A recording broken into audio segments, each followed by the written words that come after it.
السلام علیکم ورحمۃ اللہ وبرکاتہ۔ بسم اللہ الرحمن الرحیم۔ حضرت ابو امامہ رضی اللہ عنہ سے روایت ہے، نبی صلی اللہ علیہ وآلہ وسلم نے فرمایا، اللہ سبحانہ و تعالیٰ فرماتا ہے، اے آدم کے بیٹے، اگر ابتدائے صدمہ کے وقت تو صبر کرے اور حصول ثواب کی نیت کرے تو میں تیرے لیے جنت سے کم ثواب پسند نہیں کروں گا۔ حضرت عبداللہ بن مسعود رضی اللہ عنہ سے روایت ہے، انہوں نے فرمایا، جس کو یہ بات پسند ہے کہ وہ اللہ تعالیٰ کو کل اسلام کی حالت میں ملے، اسے چاہیے کہ وہ پابندی سے 5 نمازیں وہاں ادا کرے جہاں ان کی اذان ہوتی ہے، یعنی مساجد میں جماعت کے ساتھ، اس لیے کہ وہ ہدایت والے کاموں میں سے ہیں، اور اللہ تعالیٰ نے تمہارے نبی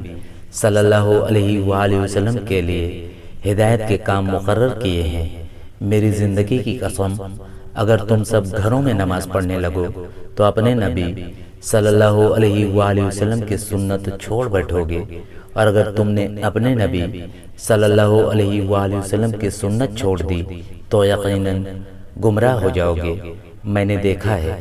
کہ ہم لوگوں کی یہ حالت تھی کہ نماز با جماعت سے صرف وہی منافق پیچھے رہتا تھا جس کا نفاق سب کو معلوم ہوتا تھا، اور میں نے دیکھا ہے کہ بیمار آدمی کو